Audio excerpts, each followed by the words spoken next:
Ukrainian President Volodymyr Zelensky is in London on his first UK trip since the war began nearly a year ago. Zelensky will meet Prime Minister Rishi Sunak and address Parliament. Britain is one of Ukraine's biggest military backers, and it sent it weapons and equipment worth $2.5 billion. Jonah Hull's joining us live from London. Jonah, what's the significance of this particular visit at this time? When it comes to fighter combat aircraft, of course, they are part of the conversation. Indeed, we've been discussing that today and have been previously, and that's why we've announced today that we will be training Ukrainian Air Force on NATO standard platforms.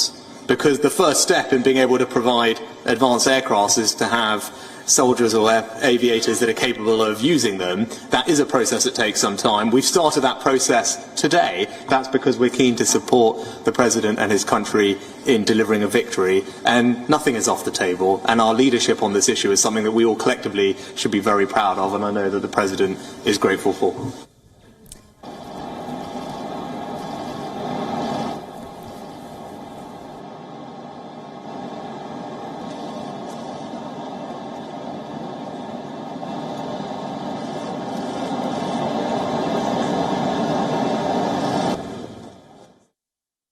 Франція і Німеччина мають потенціал game changers. І саме так я бачу сьогодні наші переговори. Все очевидно, чим раніше Україна зможе отримати потужну зброю, далекобійну, Еммануеля, чим раніше наші пілоти зможуть отримати сучасні літаки, Олафе, чим міцніше буде наша коаліція танкова. Я вам вдячний за те, що ви почали цей шлях, і тим швидше закінчиться ця агресія Росії. І ми повернемо Європі впевнений мир. And speaking in Paris with Ukrainian President Volodymyr Zelensky and French President Emmanuel Macron, Scholz said that Germany stands firmly by Ukraine in its efforts to advance the defense of its own country.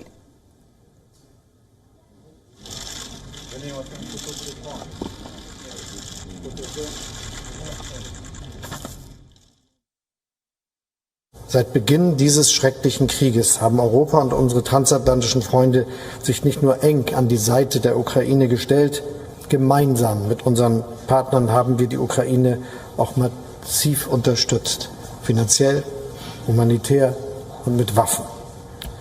Mit schwerer Artillerie, mit Flugabwehr und jüngst auch mit der Lieferung von Kampfpanzern.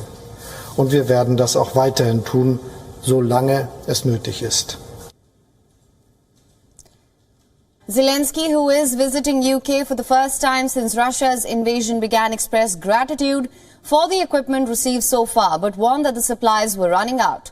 Western countries have scaled up their pledges of military aid for Ukraine this year, but have so far refused to deliver warplanes. However, Britain has said that nothing is off the table, and it first wanted to start training Ukraine fighter pilots to fly sophisticated NATO standard fighter jets in the future. Meanwhile, Russia's embassy to Britain warned London against sending fighter jets to Ukraine, saying that such a move would have ramifications for the entire world. After visiting London, Zelensky arrived in Paris and met with French President Emmanuel Macron and German Chancellor Olaf Scholz, where he reiterated how Germany and France have the opportunity to be game changers by supplying heavy weapons and fighter jets to Ukraine.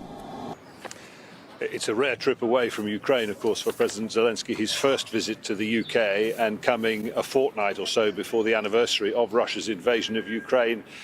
It is perhaps a recognition, an acknowledgement of Britain's steadfast support for Ukraine since the invasion, cemented, of course, by former Prime Minister Boris Johnson, but very much continued under Rishi Sunak, and doubtless an opportunity for President Zelensky, not just a wartime leader, but now an absolutely relentless campaigner, to continue his campaign for international support for Ukraine, for that support not to wane, and indeed for that support to deepen. We have in the last few minutes or so seen live pictures of a plane touching down at Stansted Airport, a grey C-17, what looks like a Royal Air Force transport plane carrying President Zelensky. That's about an hour by fast-moving convoy or so away from Westminster here, where he's first expected to meet the Prime Minister Rishi Sunak at 10 Downing Street, And then at some point, itinerary yet to be confirmed, Buckingham Palace says he will be meeting King Charles III. He's also delivering an address to both Houses of Parliament inside